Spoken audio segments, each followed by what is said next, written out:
a lo que es el capítulo 6 del Mankio. Ahí hay que pegarle una revisadita.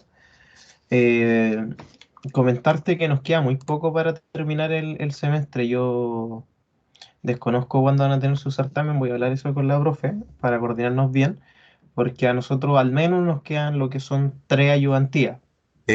Hola, no vamos a tener certamen. No, la profe nos dijo que no iba a hacer un trabajo. Entonces, Ah, ya, perfecto. hoy día ¿Y ayer le pregunté, cuándo terminan el semestre? yo creo que la última semana de julio Ah, o ya la... alcanzamos súper bien entonces.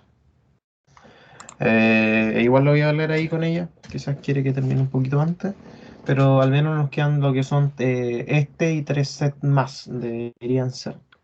Bueno, si es que los tiempos lo indican, tendremos que hacer 2 sets, ¿no?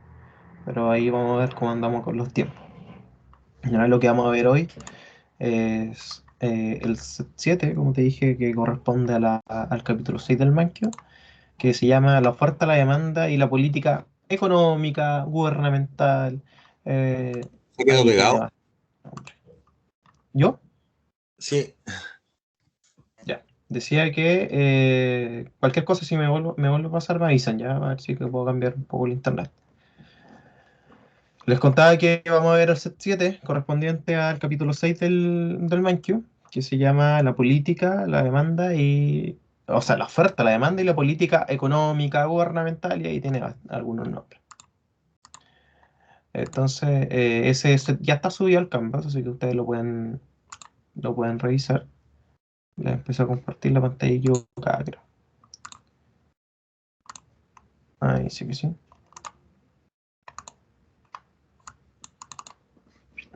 Ahí está. Entonces, es un set muy sencillo. La verdad, no hay mucho ejercicio más que interpretaciones gráficas, que más que nada uno cuando trabaja en economía lo que más necesita son interpretaciones gráficas. Los gráficos nos van a ayudar mucho. Más si que algunos de ustedes, después de este curso introductorio a la economía, tienen un curso por ahí de microeconomía, bueno, macroeconomía también, pero microeconomía sobre todo se apoya mucho en los gráficos. ¿Ya? Entonces, como le digo, nosotros estamos en lo que es esto, ¿ya? Capítulo 6. Nos faltaría externalidades de bienes públicos y luego de eso tendríamos que ver, creo que son las medidas nacionales, ahí ustedes van a aprender a sacar el PIB y entre otras cosas. Un poco más de macroeconomía. Y creo que ahí a ustedes les termina el curso. ¿Ya? Pero ahí ven que está ya subido el set, así que lo pueden ir revisando. Hoy vamos a ver este set de aquí. Tiene 10 preguntas, bien facilitas, vaya, son teóricas, así que vamos a ir viendo. De hecho, no vamos a hacer ni un ejercicio netamente con números, sino que vamos a hacer harta interpretación. Entonces empezamos como siempre, define con sus palabras el concepto de precio máximo. Y este concepto, si bien es un concepto que para nosotros puede ser un concepto muy, muy fácil de entender, el precio máximo es el precio legal más alto al que se puede vender un bien, ¿no? Esto de ahí es precio máximo.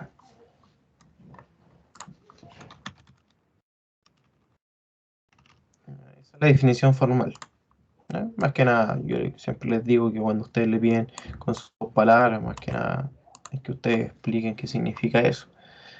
Pero hasta ahí está súper, ¿ya? Es el precio máximo, el precio legal más alto al que se puede, hay que escribir mal, puede, eh, vender un bien, ¿ya? Fíjense lo importante de esto, porque es un precio al que se puede vender el bien a ese precio. O sea, yo no puedo pasarme de ahí. Yo lo puedo vender más barato, claro que lo puedo vender más barato. Eso va a depender de la interacción entre oferta y demanda, ¿ya? Pero pongámonos en el caso del 2, donde dice que muestre gráficamente cómo impacta la instauración de un precio máximo mayor al precio de equilibrio económico. ¿Ya? Entonces lo que tenemos que suponer, fíjense que nuestro eje son cantidad y precio, y lo que nosotros tenemos que suponer es lo siguiente. Vamos a tener una curva de oferta, ¿ya? S, y una curva de demanda. En la intersección, como nosotros vimos anteriormente, está lo que para nosotros es el equilibrio económico. Entonces aquí tenemos cantidad en equilibrio y lo que tenemos aquí es el precio en equilibrio. ¿Mm? Entonces, ¿qué es lo que nos dice este ejercicio? Es que se instaura un precio máximo superior a este, algo así, ¿verdad? Va a ser un precio max.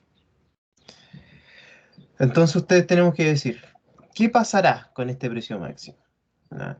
Eh, si es que tiene alguna repercusión, poner un precio máximo por sobre el precio de mercado, el precio en equilibrio. Y la respuesta es que no pasa absolutamente nada. ¿Ya? Eh, ¿Por qué no pasa absolutamente nada? Porque el mercado siempre se intenta ajustar a este precio. ¿Y puede llegar a este precio? Sí. No tiene limitancias para llegar a ese precio. ¿Bien? Ahora, ¿qué es lo que pasa? Que claramente, ¿por qué de igual manera se pone en precio máximo cuando el precio de equilibrio es menor? Esto se da porque aquí prevengo, por ejemplo, las salsas excesivas, en el caso de algunos shocks externos que pueda tener. Por ejemplo, alguno de ustedes me decía en las primeras clases que, que había que fijar el precio de la mascarilla, quizás, que hubiese sido bueno. Quizás si una persona, nosotros sabemos que nadie pronosticó lo del COVID, nadie sabía que iba a pasar. Entonces, pero en el caso que nosotros podríamos haber estado, no sé, preparados de alguna forma para lo que es el COVID, y en un punto nosotros podríamos haber dicho, vamos a tener, antes de la pandemia, una persona X propuso, pongámosle un precio máximo a la mascarilla. Nosotros sabemos que las mascarillas se venden más baratas que este precio máximo, pero pongámosle un precio máximo, porque en el caso que venga una pandemia, ¿verdad? No suban de este precio. Ahí claramente hubiese tenido una repercusión importante el precio máximo. Pero cuando mi equilibrio está ahí estancado, el precio máximo no me hace absolutamente nada. ¿Ya? Siempre y cuando esté por sobre el precio de equilibrio. ¿Bien? Ahí se van quedando dudas, ustedes me van interrumpiendo. El 3 dice que muestre gráficamente cómo impacta la instauración de un precio máximo menor al precio de equilibrio económico. Y aquí la cosa cambia un poco, porque la economía siempre intenta llegar a ese precio. ¿Ya? Como que de alguna forma se mueve un poco, se mueve más o menos sola y, por ejemplo, porque la economía se regula sola, se dice. Entonces, lo que pasa es que yo cuando tengo un precio mínimo, ¿ya? Hay veces que la persona va a querer, la gente va a querer que te vendan a ese precio. ¿Ya? Y claramente los productores para ellos no va a ser tan auspicioso vender a ese precio, un precio solamente mínimo. Igual puedo llegar a ese precio, sí, no hay problema, voy a tener un rango de precio. Pero el único problema es que si el precio es mínimo, la gente va a esperar que normalmente, esto pasa normalmente, no siempre, que la gente va a esperar que me vendan ese precio. ¿Eh? Sí, está.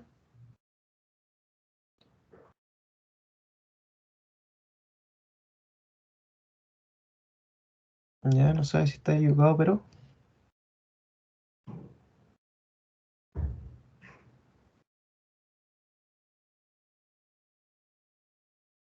Ah, ya, ya, ya, sí, sí, sí, toda la razón. toda la razón, sí, sí. Me puse, no estaba nada equivocado, yo soy el que me equivoqué. ¿Ya? Muchas gracias. Entonces la cosa cambia. Muchas gracias, Esteban. Como bien dijo Esteban, aquí es un precio máximo. Entonces nos cambia un poco la interpretación. Fíjense que ahora yo no voy a poder dejar, yo no voy a poder llegar a un precio de equilibrio porque mi máximo llega acá.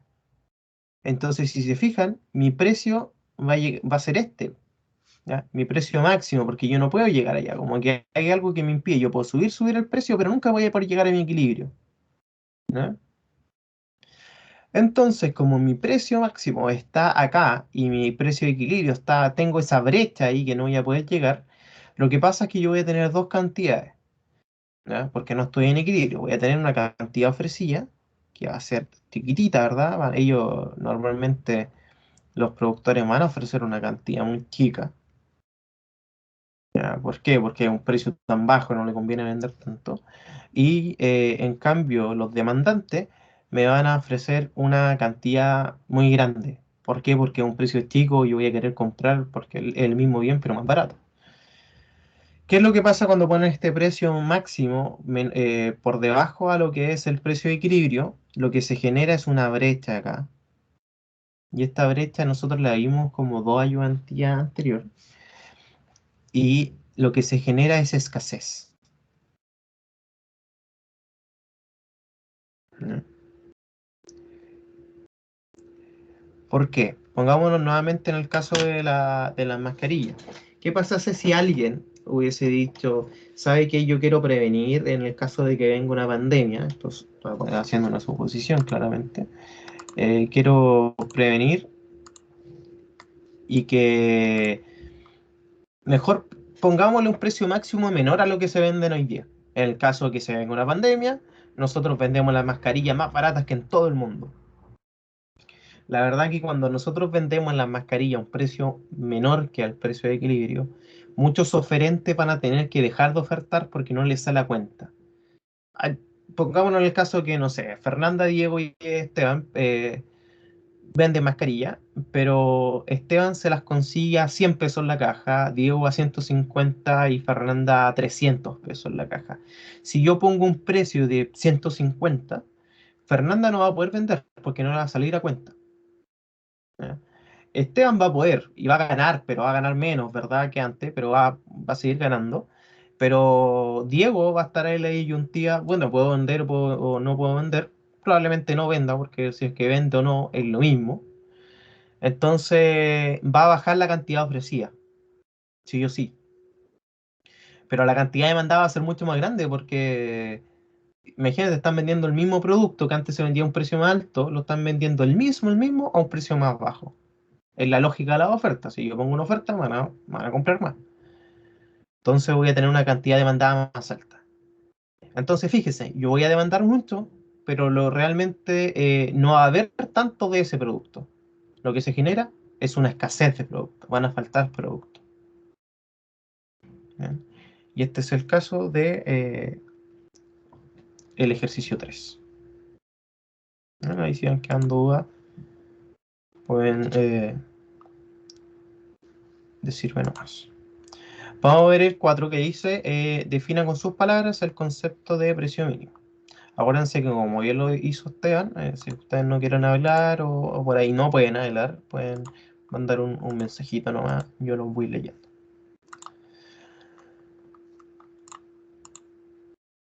Súper, muchas gracias Fernando. Entonces vamos a ver un precio menor.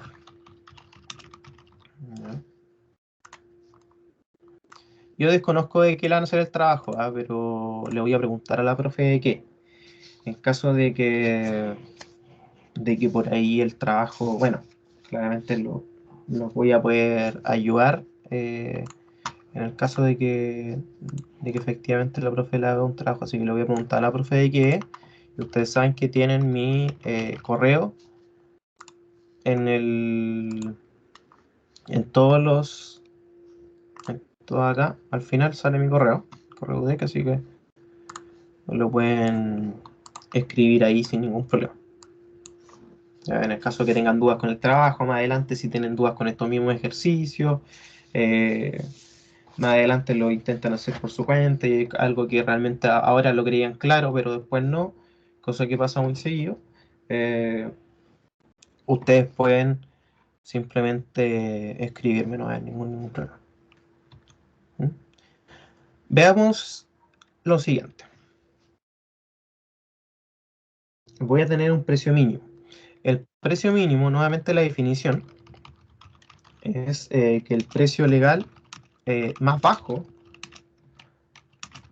al que se puede vender un bien.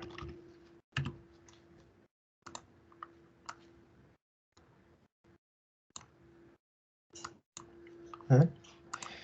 De repente suena un poco ilógico que hagan políticas para no bajar los precios. Es como, tú te están haciendo políticas para que yo no consuma, claramente. Pero eh, la verdad se hacen estas políticas normalmente eh, cuando son mercados muy especializados y mercados en los que es muy fácil o muy fácil que se generen monopolios. ¿Ah? Por ejemplo, el monopolio que se hizo con el confort, que realmente no fue un monopolio, fue un oligopolio, que varias personas, bueno, eso lo van a ver en micro, si es que algunos de ustedes tienen micro, eh, varios productores se pusieron de acuerdo, ¿verdad?, para ajustar un precio. ¿Ya? Lo que pasa es que normalmente esto lo hacen, el monopolio sobre todo, es cuando hay un productor que por sobre todos tiene una capacidad de reducir el precio mucho mayor a todo. En el caso de las mascarillas, como decía yo, Esteban tenía el poder, por ejemplo, de eliminar a sus competidores. ¿Por qué? Porque si él vendía a 145, sabía que Fernanda iba a no iba a alcanzarlo y que Diego tampoco iba a alcanzar, entonces Esteban iba a quedar con toda la venta de esas mascarillas. Entonces muchas veces para evitar estas cosas se pone un precio legal más bajo al que se puede vender un bien. Es raro que se haga en realidad, porque la verdad son otras las políticas que, que se hacen para que no pasen lo de monopolio y la concentración de mercado no sea tan grande y demás, que son otras cosas correspondientes a otro ramo, pero muy interesante también de ver. ¿Ya?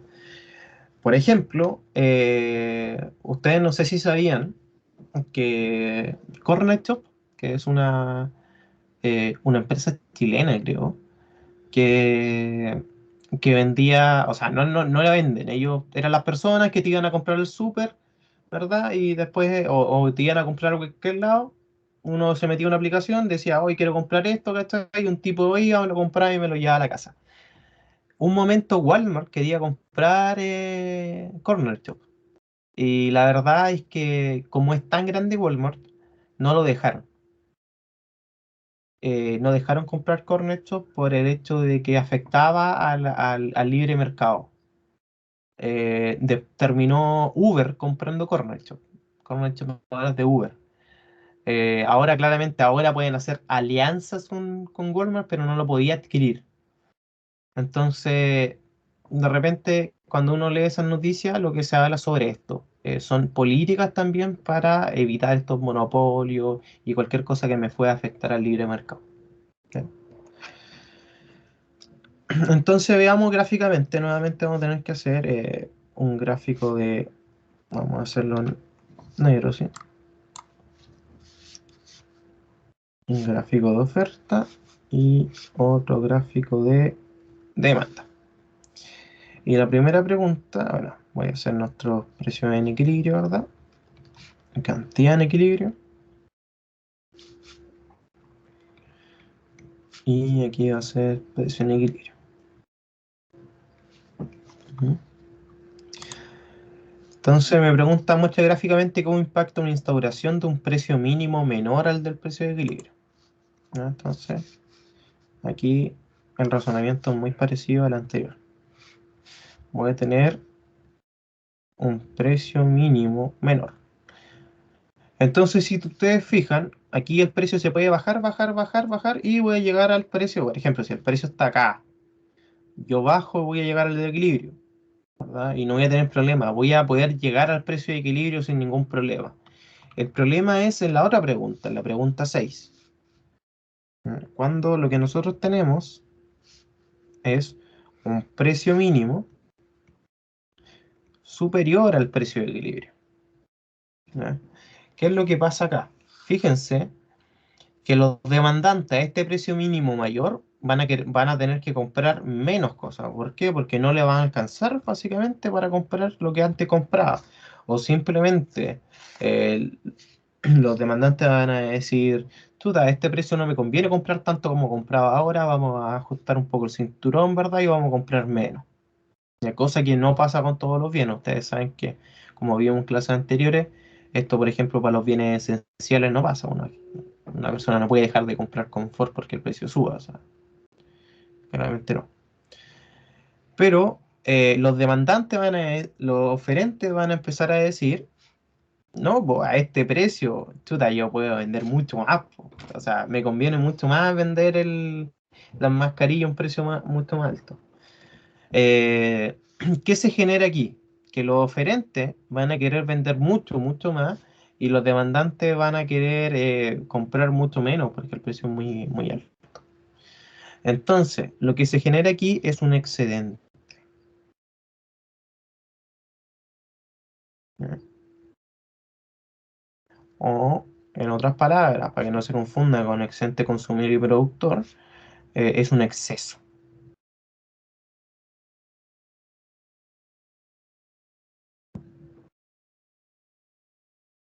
¿ya? Es un exceso de oferta. Existe mucha, mucha oferta y la verdad no van a poder vender toda la oferta. ¿Y esto es malo? Sí, es malo. ¿Ya? Entonces, realmente lo que se hace normalmente es claramente poner un precio mínimo al precio que nosotros tenemos, y un precio máximo mayor al precio que nosotros tenemos como equilibrio. ¿Bien? De hecho, hoy en día, y para ponerlo en contextualizarlo a ustedes, eh, hay algo que pasa muy, muy claro con el precio de la gasolina, ¿ya? Muchas veces la gente dice, o sea, de hecho está el debate de que quieren eliminar el impuesto específico a la gasolina. Lo que pasa es que el precio de la gasolina, ya, otra vez vamos a tener una oferta y vamos a tener una demanda. El precio que nosotros tenemos lo regulariza el MEPCO, ¿ya? Que es el mecanismo de estabilización del precio de los combustibles. ¿Qué me hace el MEPCO? El MEPCO me dice, voy a poner aquí una barrera de presión máxima y voy a poner aquí una barrera de presión mínimo. Y ellos dicen, bueno, estas barreras normalmente las vamos viendo un poquito más arriba y un poco más abajo, pero lo que ellos quieren es que normalmente el precio suba como hasta ahí nomás, hasta ahí y hasta ahí. Hay un problema. El problema es que cuando la benzina está muy cara, ¿cachai? Por ejemplo, si el precio fuese arriba del precio máximo, el Metco dice, ya mira, a los consumidores yo no les voy a pagar, no les voy a cobrar tanto. Entonces, ellos todo este espacio que me quedó aquí, lo financian. Entonces, si la benzina estuviese extremadamente, el petróleo sube un precio exuberante, nosotros no lo vamos a ver tan afectados como país. Eh, ¿Por qué? Porque el MEPCO dice, mira, hay un precio máximo que nosotros no podemos pasar. Ahora, ¿cuál es el precio máximo? Es un precio dinámico, que ahí, bueno, uno se mete a la página y normalmente lo puede ver. Pero también hay un precio mínimo. ¿Y qué pasa cuando el precio está acá? Ah, claramente si el precio está tan barato que el MEPCO no me lo va a vender. O sea, a nosotros no nos va a vender el combustible tan barato, sino que lo van a vender ese precio mínimo que ellos establecieron. ¿Por qué? Porque de alguna manera hay que pagar esto que estoy acá, esta subvención que me hace el MEPCO, de alguna manera hay que pagarla. ¿Y cómo la paga? Con la plata que recibe acá. ¿Ya? Entonces, ¿qué es lo que pide la gente? Que se elimine, ¿ya?, este precio mínimo, ¿ya?, que tenemos acá. Se elimine este precio mínimo. A ver si lo podemos eliminar. Y que haya solamente un precio máximo. Eso, de alguna forma, es muy bueno para los consumidores, es verdad. Para nosotros va a ser muy bueno porque, por ejemplo, ahora el precio del combustible hace un tiempo estuvo bajísimo y nosotros no lo vimos tan bajo, de hecho lo vimos bastante alto. Y era por este mecanismo. Pero la verdad es que esto es bueno, sí, pero por otro lado, no sé si se podrá hacer porque hay que ahí la gente va a tener que hacer cálculo y de verdad la gente que trabaja en estos tipos de políticas, porque no, porque esta subvención que se hace acá arriba, de alguna forma hay que pagarla. Entonces, hay que ver si es que el Estado es posible pagarla. Una opción no válida para al menos el gobierno que está de turno ha sido eliminar por completo el MEPCO, ¿ya? De modo que eh, el precio de la gasolina se regulen por sí sola. Es decir, que no exista, tampoco exista precio máximo. ¿Ya? Lo que nosotros por momento va a ser muy bueno y o por otro momento va a ser muy malo. ¿Por qué? Porque cuando la benzina esté totalmente baja, yo voy a comprar la benzina, no sé, probablemente la vamos a comprar ahí a 400 pesos el litro, quizás, no sé. Pero si la benzina llegase a subir, no sé, a 2000 pesos el litro, ahí la vamos a sufrir. Entonces, ahí ese es el debate que dicen ahora. ¿Ah? Entonces, ahora pueden, al menos ustedes ahí, opinar con alguna claridad. No sé qué será mejor, la verdad. Ahí es la opinión de cada uno. Con esto, fíjense que tenemos hasta el 6 listo, nos queda muy poquito. Bueno, sí, hasta el 6. Y el 7 es muy importante, también es algo bien actual. Dice: visualice gráficamente el impacto de un aumento del salario mínimo sobre el salario de equilibrio contra la cantidad de trabajo disponible en la economía. ¿Bien? ¿Qué pasa? Vamos a poner un ejemplo nosotros de como si existiese un... Bueno, ahora esto nos va a cambiar un poquito, va a dejar de ser cantidad y precio y va a ser trabajo y salario. Pónganse ustedes que nosotros vamos a tener una oferta de trabajo y una demanda de trabajo, ¿bien?, que se va a regular según el salario. Ahora bien, voy a tener un salario de equilibrio. Que este salario de equilibrio normalmente en los países es el salario no promedio, sino el salario medio. ¿Ya? El salario medio, nosotros sabemos que en Chile, por ejemplo, a nosotros nos dicen que el salario medio, el salario promedio, no sé si han leído, no, si el salario promedio de los chilenos son 500.000 pesos, con 500.000 pesos todos alcanzan. Realmente, el salario medio de la mediana, ¿ya?, del salario de los chilenos es 400.000 pesos. ¿Ya? ¿Qué me...?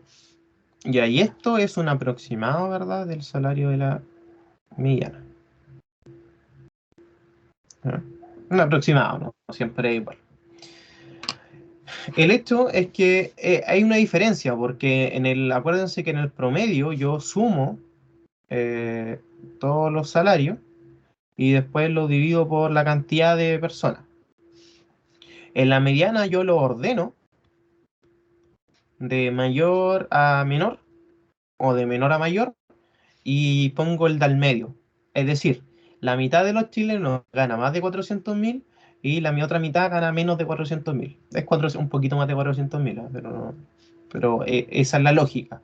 Esto me dice que en promedio la gente gana 500.000, pero eso es porque cuando nosotros hacemos la distribución, hay gente que gana mucho acá.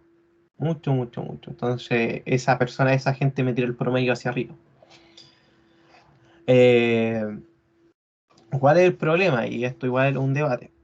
¿Qué pasa si ponen póngase usted ese salario que piden mucho, un salario mínimo de 500.000.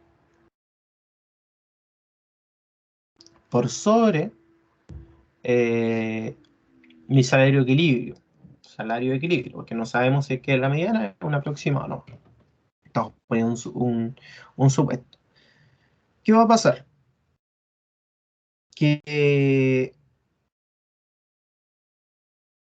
la cantidad ofrecida de trabajo, es decir, la gente que va a querer trabajar, porque ellos van a ser los oferentes de trabajo, va a ser muy grande.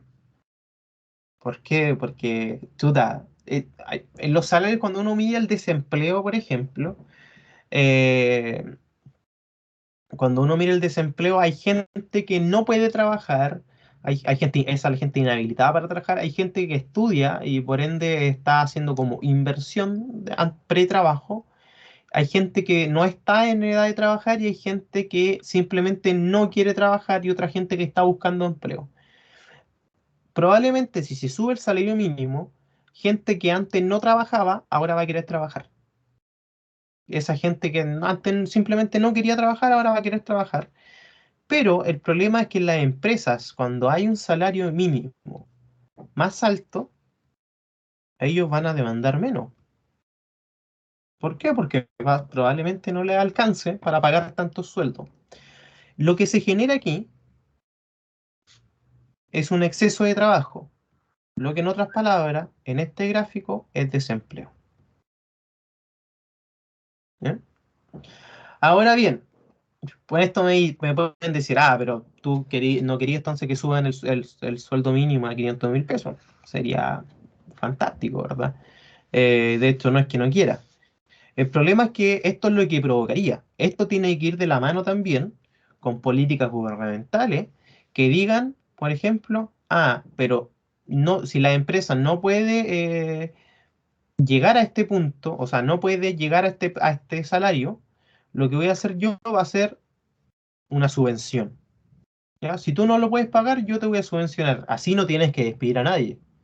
¿Ya? Entonces, probablemente la gente con un salario más grande, más alto, ¿verdad? Y hay otras teorías. eh, Quizás se traslade el equilibrio y se traslade aquí. ¿Ya? Supongamos que esta es la intersección y voy a tener mucho más trabajo. ¿Ya? Entonces ahora va a haber más oferta. ¿Por qué? Porque de repente nosotros vamos a querer lo que pasa ahora, por ejemplo, están dando un subsidio normalmente por el empleo por el tema son las medidas de la pandemia, de la reactivación económica. Entonces muchas empresas contrataron porque les sale súper barato contratar, ¿eh? Contratan por el mínimo y el gobierno está subvencionando como 150.000 pesos. Entonces, chuta, le está saliendo un trabajador por un poquito más de 150, ¿no? Porque es súper barato. Entonces aumentaría la cantidad de trabajo. ¿Eh? Entonces, no es que sea malo un aumento del salario mínimo, sino que un aumento del salario mínimo no es tan maravilloso como llegar y decir que se suba el salario, sino que tiene que ir de la mano con otras políticas. Y una de estas políticas es, por ejemplo, una subvención a las empresas que no puedan pagar este salario mínimo más alto. Lo que pasa en Chile es muy alto, porque en Chile más de casi un 80% de los trabajos lo otorgan las pymes. Entonces las pymes normalmente no pueden pagar sueldo. ¿Mm? Entonces, si se da eso, ojalá con nuevo presidente, ojalá con nueva constitución, ¿verdad? Sería perfecto. Ahora veamos el punto 8. Acuérdense que si ustedes no van entendiendo me pueden ir interrumpiendo. Dice, defina con sus palabras el concepto de incidencia de un impuesto. Antes de decir incidencia de un impuesto, a nosotros nos gustaría quizás saber qué es realmente un impuesto. O sea, eh, un impuesto es una cantidad de dinero que se le va a cobrar a las personas, ¿ya? por, por cierto uso por ejemplo, uso del mercado, ¿ya? Ese es como el IVA, ¿no? Tú puedes vender, sí, puedes ocupar este mercado, eh, pero nosotros te vamos a cobrar un cierto impuesto. ¿Ya? Eso es básicamente un impuesto, ¿no? Un pago por el uso de algo. Pero a nosotros nos preguntan por incidencia de un impuesto. ¿Ya? Este concepto que es clave al menos en este capítulo, nos preguntan varias veces, así que la incidencia es la manera que se reparte la carga de un impuesto entre los participantes en el mercado. ¿Ya? ¿Por qué? Porque la verdad, si tú le pones, por ejemplo, es distinto ponerle un impuesto a los productores que ponerle un impuesto a los consumidores. ¿Ya? A veces se ponen impuestos específicos y más, entonces, ¿a quién le cae ese impuesto? Uno de repente pone un impuesto que uno dice, ah, no, este impuesto es para la gente que vende, porque esa es la gente que tiene que pagar este impuesto, pero realmente esa gente que vende nos termina recargando el impuesto a nosotros que compramos. Entonces, eso es la incidencia de un impuesto. Cómo finalmente se reparte la carga de un impuesto. Y hay que tener mucho ojo con eso para la gente que hace por ahí políticas públicas. Entonces, fíjense que el otro me dice que muestre gráficamente cómo afecta el impuesto al valor agregado IVA, ¿ya? Eso es IVA, impuesto al valor agregado, sobre el equilibrio de mercado. Identifique también dónde se ha reflejado el impuesto. ¿Ya? Eh, Nosotros, ¿verdad? Vamos a tener una cantidad de un bien tanto demandada y ofertada y demandada. Y voy a tener este precio de equilibrio, ¿verdad? Y también esta cantidad de equilibrio. ¿Qué es lo que va a pasar? Que a este precio de equilibrio, normalmente, ¿qué pasa cuando hay un IVA? Y esto es lo que yo les decía adelante.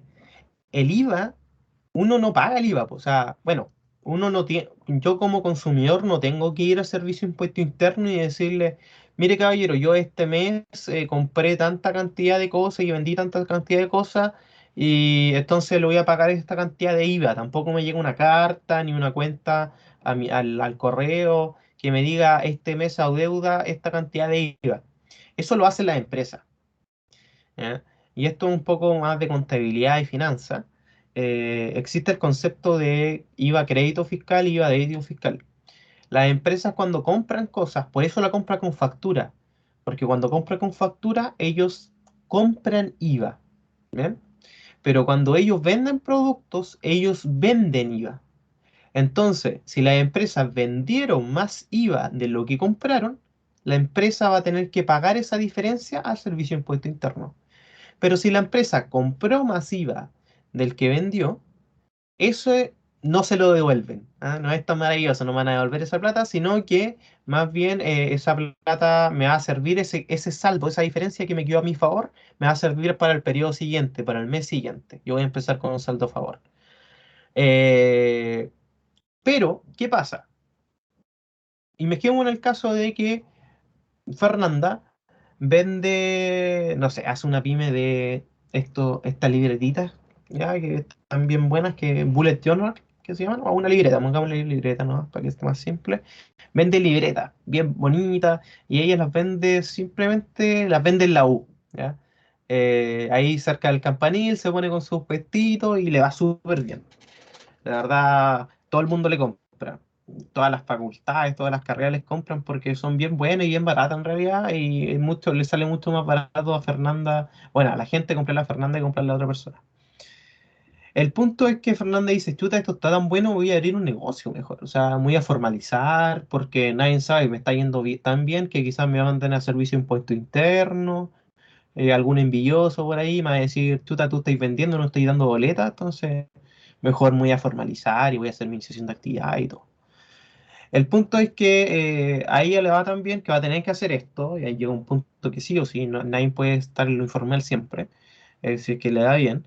Entonces, a ellos le van a decir, ya, pero usted va a tener que pagar el 19% de todo lo que venda. Chuta, a Fernanda quizás no le va a gustar tanto esa idea, porque entonces voy a ganar menos.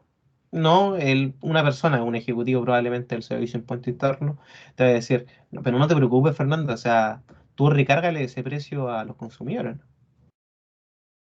Ah, ya, entonces, si Fernanda, por ejemplo, antes vendía su libretita a 100 pesos, un ejemplo, ahora la va a tener que vender a 119 pesos. ¿Por qué? Porque eh, se le suma un 19% que es el IVA. ¿Ya? Al menos que Fernanda quiera ella hacerse cargo de ese 19%, pero realmente eso nunca pasa. ¿Ya? Entonces la verdad es que va a tener que haber un precio por sobre el precio de equilibrio, es decir, mi precio de equilibrio se va a tener que correr de alguna manera. ¿Qué me va a provocar esto? Que mi demanda también se desplace.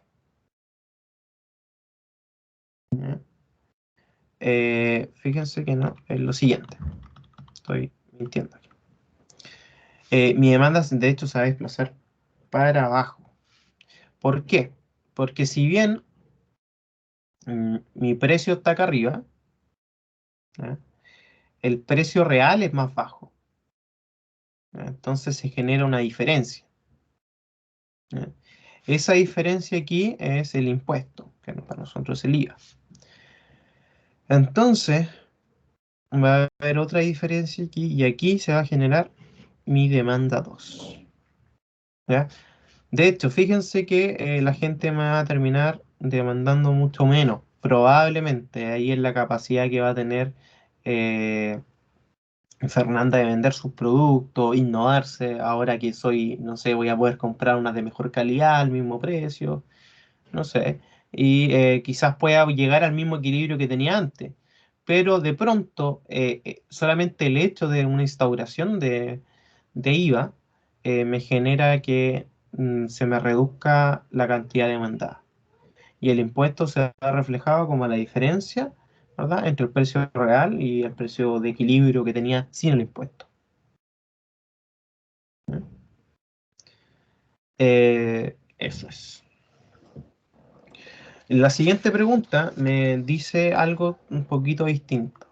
Me dice, muestre gráficamente cómo afecta el impuesto a la producción sobre el equilibrio de mercado.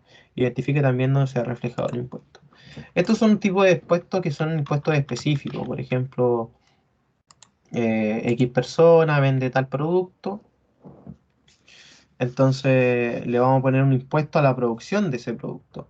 A veces pasa cuando este producto es un producto nocivo.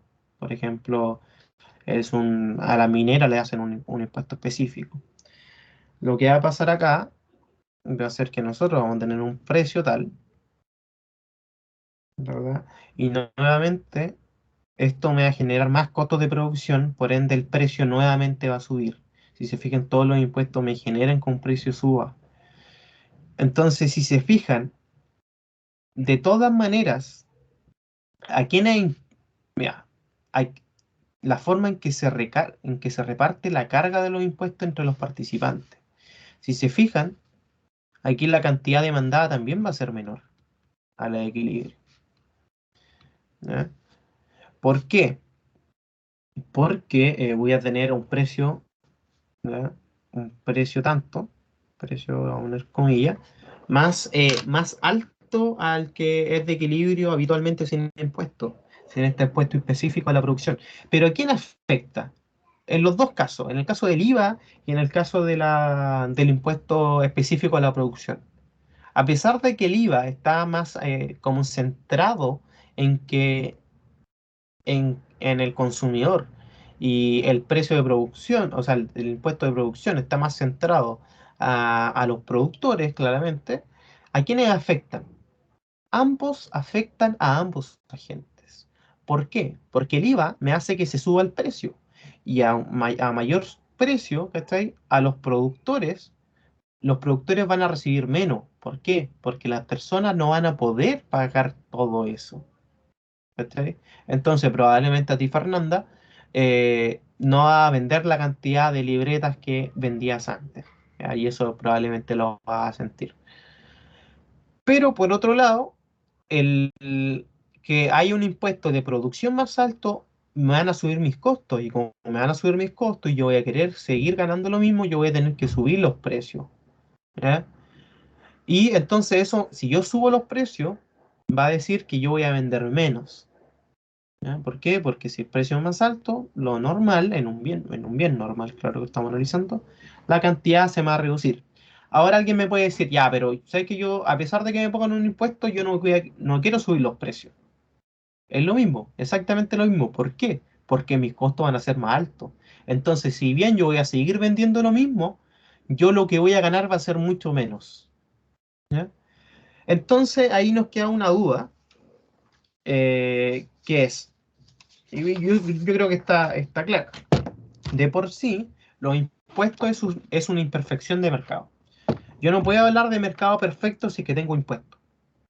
¿Ya? El impuesto de por sí es una imperfección de mercado porque me genera esta cosa de que yo muchas veces voy a tener que vender mucho más a un precio mucho más alto al que el mercado me dice. Pero, ¿por qué se aplican impuestos? ¿Ya? Y realmente son tan malos como uno piensa y la verdad la respuesta es que no, porque de alguna forma el Estado tiene que sacar dinero y no puede sacar dinero eh, de la nada, ¿verdad? Sería ideal los gobiernos que tienen un nivel de tributación o de impago de impuestos menor, son gobiernos que por ahí son casi autosustentables, que no dependen mucho de la gente. Por ejemplo, gobiernos que tienen nacionalizadas ciertas empresas, entonces las utilidades de esas empresas llegan al gobierno. Por eso muchas veces la gente habla de nacionalizar el cobre, nacionalizar el litio, ahora que viene el boom, ¿verdad? ¿Por qué? Porque si lo nacionalizamos vamos a tener una empresa que sea de la nación y si genera mucho nivel de ingresos, ¿verdad? El país va a decir, ah, mira, yo recibo más ingresos por esta empresa, entonces reduzcámosle los impuestos a cierta otra cosa. ¿Por qué? Porque así nivelo voy ganando lo mismo, quizás más y la gente paga menos. ¿Eh? Esa es la razón. Los impuestos son buenos, en su mayoría realmente no es que sean buenos, sino que son útiles. ¿Ya? Y son malos, tampoco son malos, porque al ser útiles no pueden ser malos. ¿Eh? Entonces eso es todo, chiquillo. Fernanda, ¿qué queda? Lo dejamos hasta aquí.